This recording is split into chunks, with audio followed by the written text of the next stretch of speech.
en patología cardíaca, como les decía, las enfermedades cardíacas tienen un periodo de latencia bastante prolongado, el corazón compensa bien durante muchos años, así que cuando usted se encuentra en un paciente con síntomas cardíacos, probablemente esté en etapas avanzadas de su enfermedad, no la pueden pasar por alto. Entonces, la inspección, que es una continuación, hemos visto, de la inspección de tórax pulmonar, pero en el área mesocárdica, en el área cardíaca, y la activa con los latidos. Ahora, quiero recordarles acá, sobre todo para las personas que están leyendo Argente, para los chicos que están leyendo Argente, eh, este libro te recomienda, después de signos y síntomas, que hagas las maniobras de pulso, de presión y de pulso venoso también. Y con mucha razón, súper importante, si ustedes recuerdan cuando nosotros hemos hecho estas maniobras, en el pulso puedes encontrar muchas alteraciones de corazón, como taquisfigmias, bradisfigmias, el famoso pulso paradójico de Kussmaul, el pulso alternante de la insuficiencia cardíaca, igual que en tu toma de presión arterial, en los ruidos de Kolokov, el silencio auscultatorio de la estenosis cardíaca o de la hipertensión arterial, si los ruidos de Kolokov nunca se pierden en la pseudo hipertensión también. Entonces, hay hartas alteraciones de patología cardíaca que ustedes pueden encontrar en el pulso, en la presión y en el pulso venoso que hemos visto en cuello, sobre todo que se aboca a la parte derecha del corazón. Otra aclaración que quiero hacer también, lo que estamos viendo acá es un examen semilógico básico, sobre todo los libros lo hacen más, como les digo, desde un enfoque cardiológico de especialidad, van a ver que hay latidos localizados, latidos difusos, transversales, diagonales, latidos positivos, latidos negativos, y no vamos a tomar en cuenta, es bastante extenso y prácticamente no vale la pena que ustedes se compliquen esto en tercer año. A medida que vayan avanzando en medicina interna, van a profundizar un poquito más, en quinto año en especialidad cardiológica otro poquito más, y así. Entonces nos vamos a basar en lo que ustedes sí o sí deberían dominar en un examen cardiológico básico. Ahora, para empezar la parte de la palpación, vamos a empezar con una pequeña palpación superficial, evaluando la sensibilidad, solo la sensibilidad y los posibles frémitos o frotes que podamos encontrar, siempre, les repito, solo en el área cardíaca. Y los latidos. Nos centramos en los latidos, sobre todo en el choque de la punta, vamos a evaluar todas sus características, que en realidad no solo son de palpación, se combina inspección con la palpación y auscultación, veamos hasta dónde nos da el tiempo y luego lo dejamos para la mañana, porque la parte de identificación de los ruidos es súper importante, clave, chicos.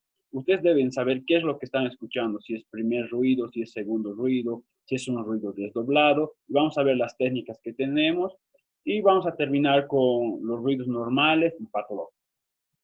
Bueno, entonces, como les decía, la palpación inicia con una breve palpación superficial, buscando sensibilidad para hacer nuestro diferencial. Les decía en la clase anterior, por ejemplo, el signo de Tietze, que también da un dolor retroesternal fungitivo muy doloroso, para hacer nuestro diferencial con el dolor precordial típico, con todas sus características. Entonces, con la técnica a mano llena, como ustedes ven acá, recorro el área cardíaca buscando estos tres signos principalmente. ¿Ok? Las neuralgias, puede ser una neuralgia intercostal o nuestro famoso herpes zóster, el signo de Tietze, que es la condritis costal, y el signo de la tecla. Por si el paciente tiene alguna fisura o fractura, yo voy palpando costilla por costilla, y si siento hundimiento o a la palpación el paciente refiere un dolor muy fuerte, entonces estaremos en presencia de una patología, pero de orden condral, digamos, y osteolítico. Bien, para la parte de los frémitos, que no son más que la sensación palpatoria de un soplo, de la alteración del flujo laminar normal de la sangre. Incluso se dice, chicos, que los soplos son más palpables que auscultables, porque la auscultación depende mucho también de tu experiencia y de tu instrumento. No vas a poder auscultar soplos de grado 3, 2, como vamos a ir describiendo después, con un estetoscopio que te has comprado con 60 pesitos para practicar de la cancha. Necesitas por lo menos un buen leadman, o si no es el cardiológico. Entonces, la palpación es importante. Puedes sentir frémitos de grado medio ya solo con tu mano, porque la mano tiene esa sensación táctil vibratoria y el soplo te da esa sensación de vibración, más que un latido. Es diferente el latido de la vibración. Y los frotes, que siempre les recomiendo que cuando ustedes encuentren una vibración que ustedes sospechan que es por un frote, sea de pleura o de pericardio, deben diferenciarlo, deben caracterizarlo. ¿Cómo hago esto? Entonces, si es de pleura, está en relación con el ciclo respiratorio. Si es de pericardio, le pido a mi paciente que deje de respirar. Si sigo percibiendo esa vibración, entonces vendrá de pericardio. Tienen que caracterizarlo muy bien eso, chicos. Bien, ahora nos abocamos a los latidos propiamente dichos. Tomando en cuenta este tórax como normal, yo empiezo buscando, corroborando mis hallazgos de inspección, todos los latidos que hemos descrito, empezando por arriba, el supraesternal, por arriba de la fosa supraesternal, acá arribita, palpo. Puedo hacerlo en un principio, como hemos visto, en mano llena, percibiendo, o con los pulpejos de los dedos que tienen mayor sensibilidad, como vemos acá. Entonces empiezo. Recuerden ustedes que este latido supraesternal es tanto visible como palpable en personas, primero, que sean delgadas, jóvenes o en atletas entrenados. Entonces, puede ser también patológico en personas como, por ejemplo, clásica pregunta, la insuficiencia aórtica, o personas con hipertensión arterial bastante alta, aneurismas de la aorta ascendente, de la ascendente. Entonces, puedo palpar un latido bastante fuerte en esta región. Vamos bajando al segundo espacio intercostal. Primero, siempre los límites de referencia. Encuentro mi ángulo de Lewis por debajo del segundo espacio intercostal y el latido del segundo espacio intercostal. Siempre patológico, ¿ok? Este latido va a ser siempre patológico y nos está proyectando la función de la arteria pulmonar por detrás. Sigo bajando al más o menos cuarto espacio intercostal, al área de representación del ventrículo derecho. Entonces, si palpo otro latido acá, me está representando un ventrículo derecho hipertrofiado, a mayor presión o a mayor volumen. Sigo descendiendo el latido epigástrico, que puede ser también normal. Ojo, puede ser también normal en personas muy delgadas, personas caquéticas, o va a ser anormal en personas que tengan hipertrofia de su ventrículo derecho o aneurismas de la aorta descendente, la aorta abdominal prácticamente ya. Entonces, como les decía, pueden palpar con el pulpejo de sus dedos para una mejor sensación o pueden usar esta técnica. Se llama la técnica del talón de Dressler. Ubican ustedes el talón de su mano en esta área. Normalmente lo usan para caracterizar las anormalidades del corazón derecho, como ustedes ven acá, y se siente muchísimo mejor. Cuando ustedes vean, incluso palpándose, ustedes podrían encontrar alguna anormalidad, apoyan levemente su mano y el pulso o el latido empuja completamente la mano y se siente súper, súper bien. Entonces, eh, estos tres latidos de acá, el epigástrico, el de la región del ventrículo derecho, del segundo espacio intercostal, junto con otras manifestaciones más, como por ejemplo la palpación de un frémito pulmonar, que vamos a ver dónde se irradia después, también alteraciones como reforzamiento del segundo ruido, en conjunto se llaman el complejo pulmonar de Chad, malformaciones, alteraciones patológicas del corazón derecho. Y por último, nos abocamos al más importante, el choque de la punta. El punto de máximo impulso, situado en la línea media clavicular, quinto espacio intercostal, por debajo del pezón, en el varón. No se olviden siempre decir en el varón porque en la mujer no es punto de referencia. Entonces, yo palpo, como ustedes ven acá, mi latido de la punta, y recuerden siempre, es normal en personas jóvenes, más o menos hasta los 25 años, normal que lo encuentren. A partir de los 25 hasta los 40 es muy raro encontrar y después es siempre patológico. Al contrario, que si yo no lo encuentro, por ejemplo, en un adolescente de 14 años, también es patológico. Si yo no lo encuentro en personas jóvenes, es patológico. Y, pero chicos, tomen en cuenta algo que les decía, voy a retroceder un poquito. Esto, eh, por ejemplo, yo tengo un adolescente de 12 años, digamos, pero gordito, gordito, entonces no voy a encontrar su choque de la punta. Y eso no significa que sea patológico. Las alteraciones de la pared también alteran la presencia de los latidos. Bien, entonces, ¿cómo yo caracterizo el choque de la punta? En primer lugar, busco su localización. Repito, línea media clavicular, quinto espacio intercostal, y lo caracterizo. Hay alteraciones de su localización, como por ejemplo, vean ustedes acá este corazón hipertrofiado del lado izquierdo. Aquí está la punta del corazón, vean, línea media clavicular, contamos. 1, 2, 3, 4, 5, 6, más o menos séptimo espacio intercostal. Entonces, pregunta clásica de examen igual. Hipertrofia del corazón izquierdo, desplazamiento del choque de la punta. ¿Dónde? Hacia afuera y hacia abajo. Ahora vean ustedes esta radiografía. Esta es la punta del corazón. El corazón está en esta dirección. Porque el lado derecho se ha hipertrofiado y ha empujado la punta hacia arriba. Entonces, si mi corazón tiene una hipertrofia del lado derecho, del ventrículo derecho, la punta se desvía hacia afuera y hacia arriba. Pero ojo, ojo, algo muy importante acá. Sabíamos que para caracterizar mejor cualquier cosa que yo quiera ver en la punta, le pido a mi paciente que se ponga en posición de pachón, que era lateral izquierdo, ¿verdad? Cuando yo le pongo lateral izquierdo, normalmente la punta se desvía hacia afuera 2 centímetros, porque le estoy poniendo de costado. Eso no significa que cuando yo le ponga de costado y su choque de punta no está en la línea media clavicular, está desviado. No, porque está de cúbito lateral izquierdo. Entonces tomen en cuenta esa referencia más para caracterizar la localización del choque de la punta.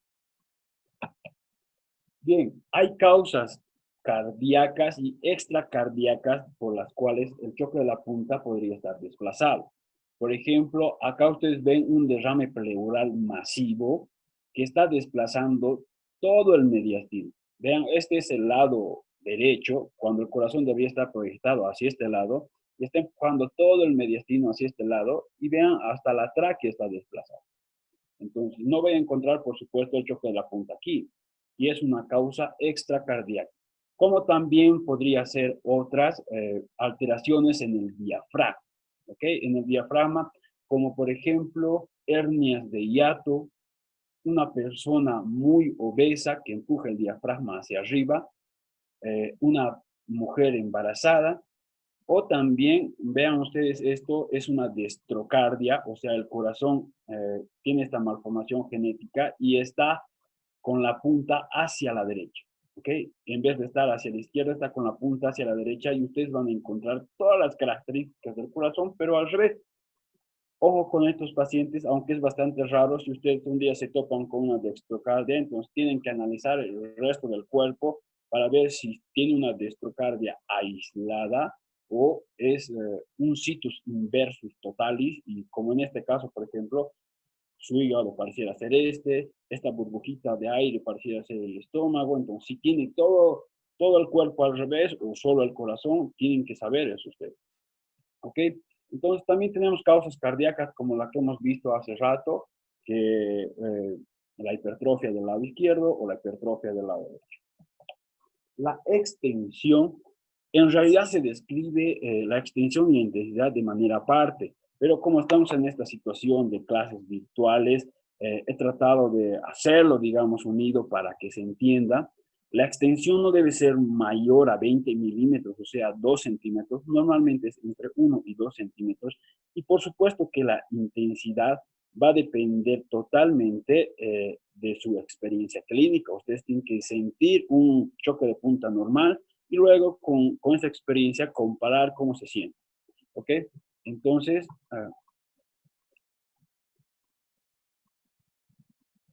vean ustedes este choque de la punta, más o menos por acá.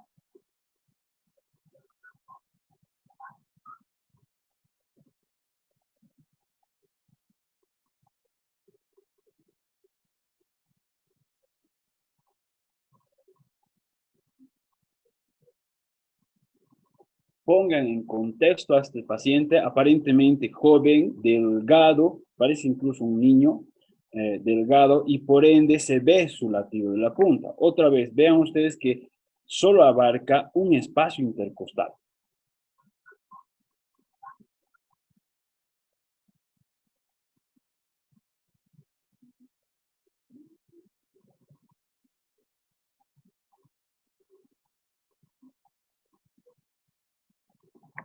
Bien, ahora vean ustedes este otro.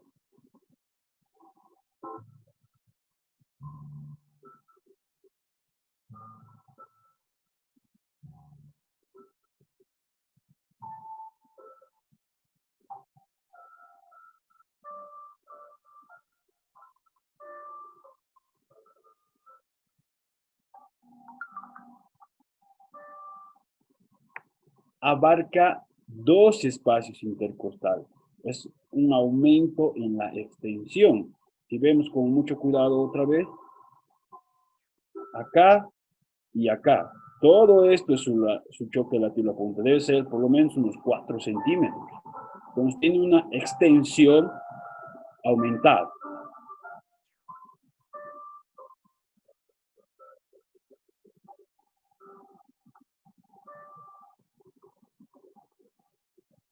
Y este otro video aún más todavía. Vean ustedes que incluso se ve el choque de latido de la punta de costado. Entonces, normalmente las hipertrofias, el aumento de volumen en la sangre que eyecta el corazón, nos da esta característica, las insuficiencias cardíacas, y una alteración que está bastante bien descrita es el choque de punta en latido de Barr, ¿ya?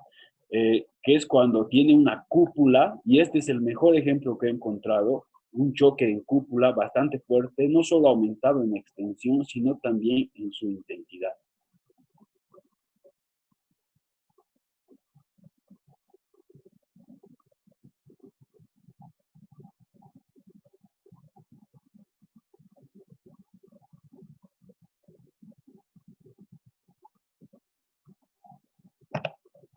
Bien, ya tenemos localización, ya tenemos intensidad y cuánto espacio debería abarcar.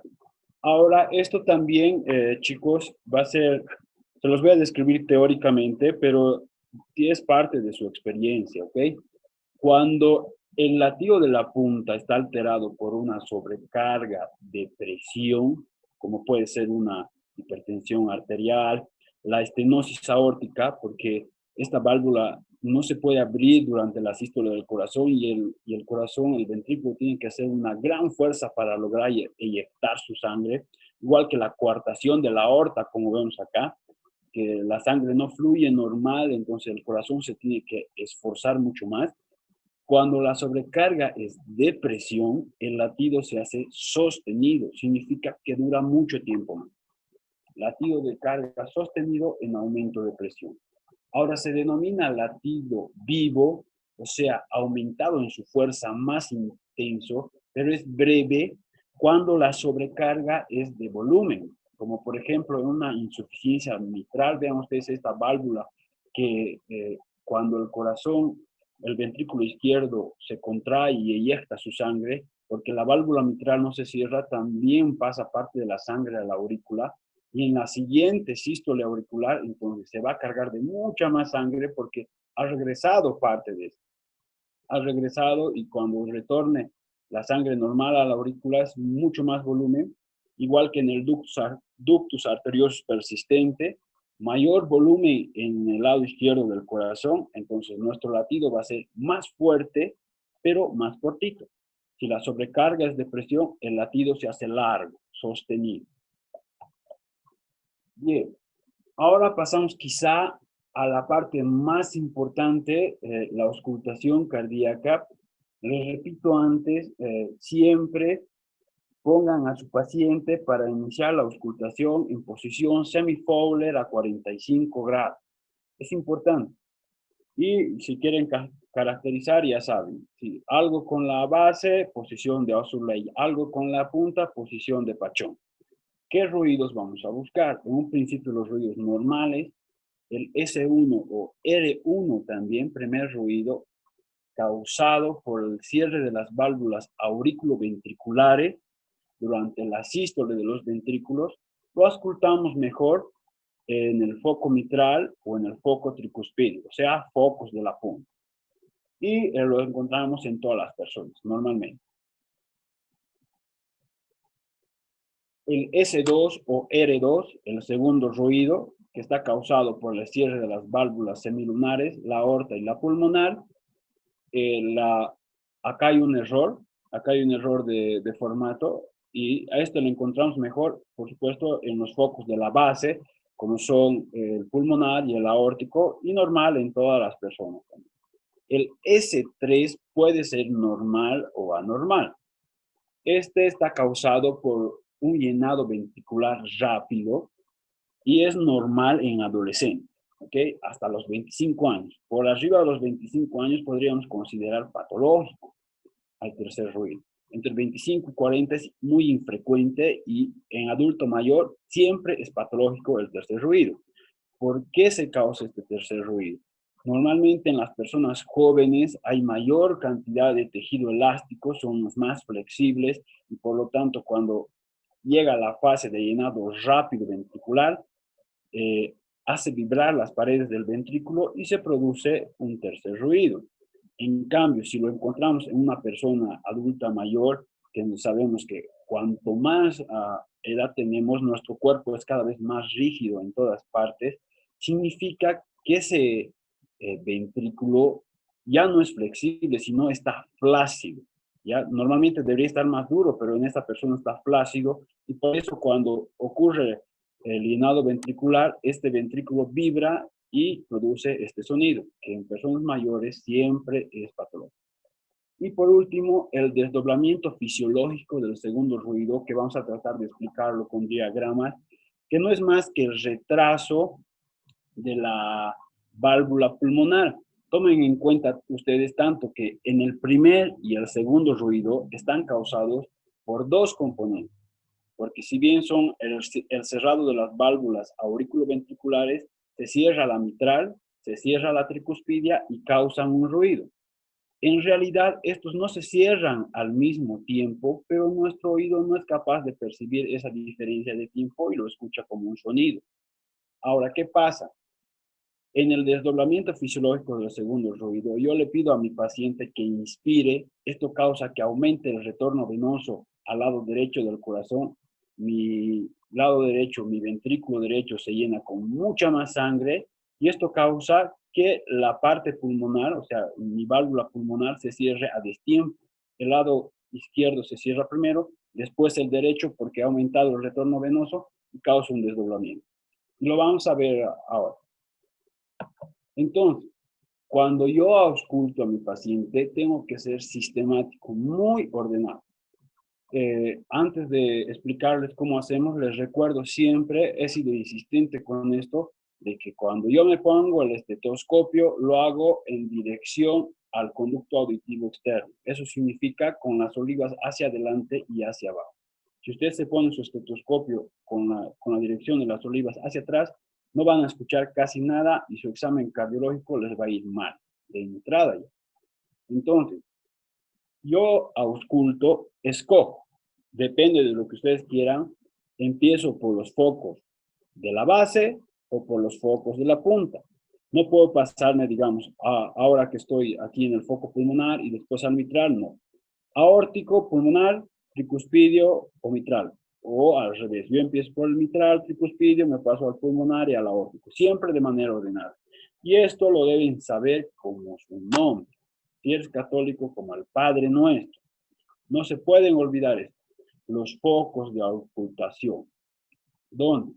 Empezamos por abajo, el mitral, quinto espacio intercostal, línea media clavicular, el tricuspidio, en el cuarto espacio intercostal, paraesternal izquierdo, el tercero, que es el aórtico accesorio, y subimos al segundo espacio intercostal izquierdo, pulmonar, y por último, el aórtico en el segundo espacio intercostal también, pero en la paraesternal derecha.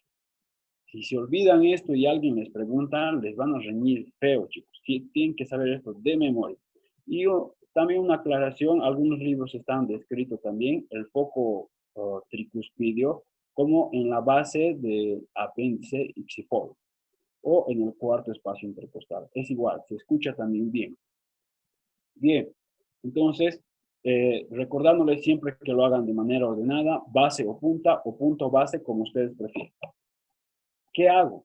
A mí personalmente me gusta empezar siempre del foco mitral, o sea, en la punta, porque es el ruido que más fuerte se escucha. Y yo hago tres cosas en un principio. Empezamos por el ritmo, la frecuencia y busco qué sonido estoy buscando, si es el primer y el segundo o el segundo ruido. Entonces, para el ritmo, yo ausculto y en los primeros 15 segundos veo si el intervalo de los ruidos que estoy escuchando es normal. Si es normal, me paso a la frecuencia. Entonces, si es anormal, sería causado por arritmias cardíacas, taquiarritmias y demás. Y si es normal, lo denomino sinusal. Si es normal, me paso a la frecuencia, como les decía, y en 15 segundos por 4 o en 30 segundos por 2 determino cuál es la frecuencia cardíaca de mi paciente. Y puedo tener alteraciones fisiológicas, si están en sus valores, por supuesto, de 60 a 100, que es lo normal. Alteraciones fisiológicas por arriba, taquicardias, por debajo, bradicardias, como ya hemos visto en el pulso. Un paciente en reposo que está durmiendo, entonces va a tener bradicardia. Un paciente que ha hecho ejercicio, que está renegado, ansioso o con mucho miedo, nos va a tener taquicardia o con mucho dolor. Esto es un error frecuente, digamos, de estudiante. Digamos, hay una persona que ha venido con una fractura y el doctor te dice, tomale signos vitales. Tú vas y está con una taquicardia de 140. Doctor, está con una taquicardia, está 140 el paciente. Y tú estás yendo a describir tu paciente como si tuviera una patología cardíaca. Y el doctor te dice, dale un analgésico. Tú te quedas como, ¿por qué? Entonces, cuando se vaya el dolor, la frecuencia cardíaca se va a normalizar. Entonces, tenemos causas fisiológicas o patológicas. Ahora, esta parte de aquí, súper importante, chicos, que ustedes sepan identificar qué ruido están escuchando. Voy a tratar de ser lo más claro posible y si no se entiende, por favor prendan su micrófono y díganme para que repita. ¿Okay? Hay tres maneras de saber qué ruido estoy escuchando. La intensidad, la sincronía con el pulso y el tiempo. Recuerden, estamos todavía en foco mitral.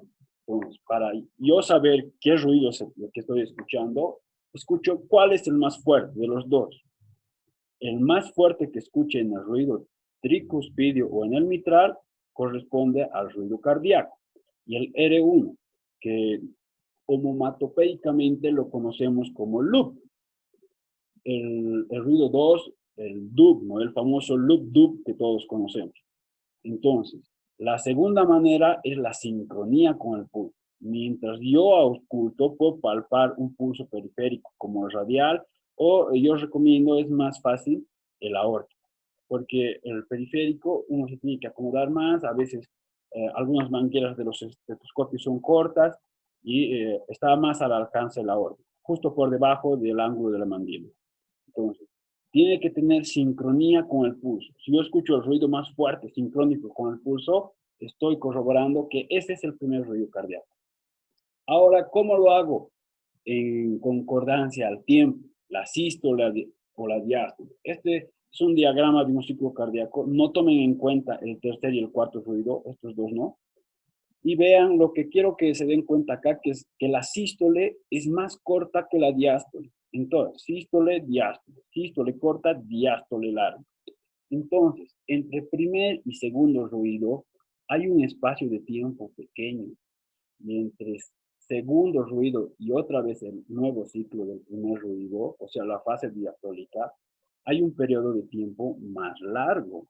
Entonces, a esto se le denomina pequeño silencio y a esto gran silencio. Pequeño silencio, gran silencio. Pequeño silencio, gran silencio. Entonces, ¿cómo sé yo que es primer o segundo ruido? Si está después del gran silencio, es primer ruido. O sea, voy a tratar de emular el sonido, digamos, algo así. Loop, dub, loop, dub, loop, dub.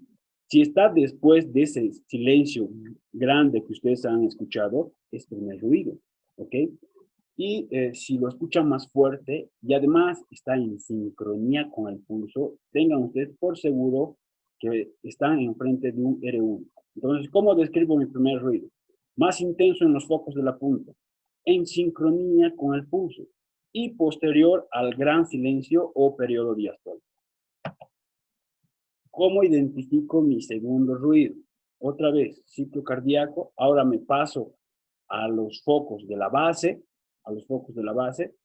entonces yo lo voy a escuchar más fuerte en los focos tanto aórtico como pulmonar. Cuando palpe no va a tener sincronía con el pulso, es un ruido asincrónico con el pulso. Y en relación al tiempo, este va a ser posterior al pequeño silencio.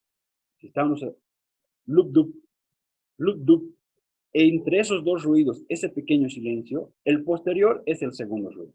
¿Okay? El posterior es el segundo ruido. Posterior a la fase diastólica. Entonces, ¿cómo describo yo mi segundo ruido?